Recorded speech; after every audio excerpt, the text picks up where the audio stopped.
But the bottom line is you have to ask yourself, wait a minute, what's going on here? These folks made it in spite. So college isn't the only way to go out there and make a very good living. Sure. And on that same note, the fact is, statistics I was reading just recently, something like 50 to 80%, I know that's hard to believe, 50 to 80% of the people that are now employed would rather be in some other line of work. Well, that's true, and I think the figure goes as high as 75% of people hate their jobs, but they feel trapped. And I think that that's one reason why I like working with the 20-somethings and high school students, because they haven't so encumbered their lives that they can actually establish a plan. With many of the folks who are in their 40s and 50s, it doesn't mean you're hopeless, folks. But what these folks are doing now is working on with what's left, because they have loaded themselves up with all kinds of responsibilities, debt, encumbrances, and that sort of thing. And I really like the high school students and the 20-somethings, because in both cases they have plenty of mileage left. Well, how do you work with them? What do their parents call? They call? I mean, how does that ball get rolling? You can help high school student get prepared.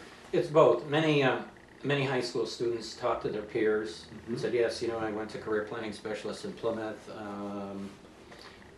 Many times it's parents at the soccer games or hockey games or whatever, talking to other parents, and so they communicate by word of mouth. Some people come on the website, careerplanningspecialist.com, and locate me that way. Excellent. Well, all right, well, how about the 40, 50-year-old plus person who's just been downsized? I know I have a neighbor who was downsized from one of the major automotive suppliers in Michigan, and he's been out of work for the last 3 years. Now, he's old enough where he could go right back to work and get a great job of some kind, but at the same time, he's thinking, maybe if I hang on for a few more years, I'll just retire. But he's sitting home doing nothing. How do you help a person like that? Well, first of all, that's a good question, because he has to help himself. One of the things that I wrote a book called Nothing Personal, Just Business, and in that book we have a winner's bill of responsibilities, and one of the elements in there is total, absolute, unconditional personal responsibility for your life.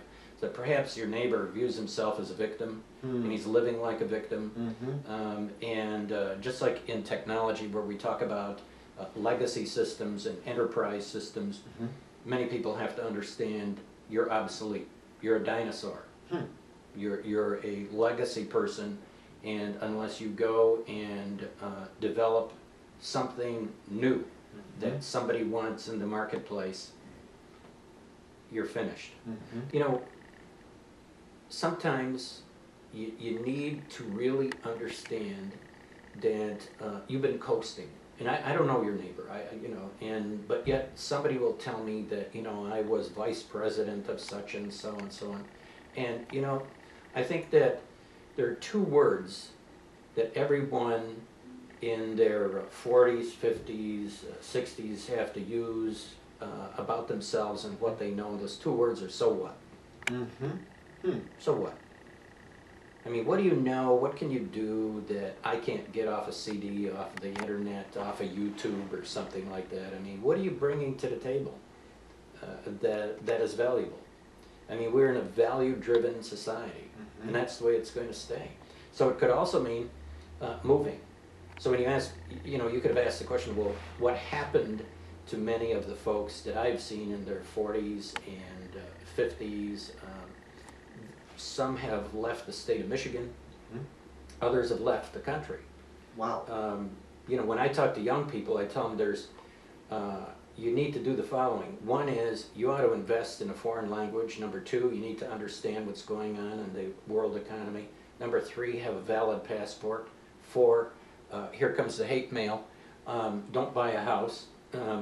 And five, be very mobile. Be willing to go where the jobs are. Sure. So that you're going to have to be willing to move. And going back to many of the older people, they just refuse. I'm sure that there were people in Pompeii when the volcano was getting ready to blow, and they've said, you know, we've had earthquakes before, we've had, this too shall pass.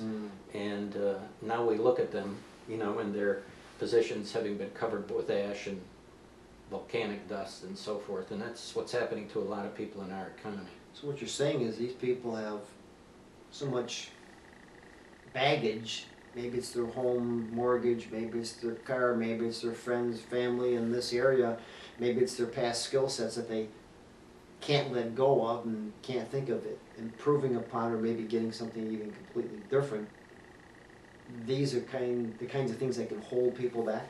Well, yeah, if we look back historically, I think if you look at many of the biblical and other holy writings, they allude to the fact that the major cause of unhappiness is attachment, and people become so attached, and they refuse to let go, Right. and down you go. So I mean, it's a choice.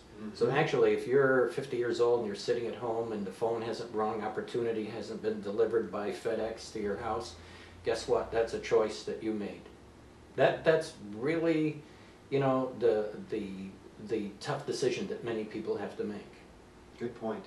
Very well said. That's the decision. So that you need to consider reinventing yourself. You know, you used to reinvent yourself every 10 years or so forth. This can be a daily thing. We're talking about a reinvention every day. And this is something you can help people do. You can help them reinvent themselves. Yeah, absolutely. Part of it is in staying on the path of reinvention. Understanding the world is full of nice guys, the world is full of nice women and so forth, but the real issue is, the key word is value. What value are you bringing to the table? Okay. Even what value are you to yourself? Makes sense. Makes sense. Well, Jim, if you were to summarize this or wrap this up for our listeners, what words would you like to close with? Well, you know what? Every successful person, no matter who they are, possesses three things. Number one, focus. Number two, commitment. And number three, consistency. And those are the three things that every individual needs. Without those three things, you're going to be just sitting there. Okay. So Jim, if people want to get in touch with you, how can they do that? What's your phone number? What's your website? Well, they can go to careerplanningspecialist.com, all squeezed together on the internet, or call 734-459-7348, and I'd be glad to talk to them. Outstanding. Well, I want to thank you for coming by today, and hopefully our viewers will have the opportunity to get in contact with you. Well, thank you, Tom. You're welcome.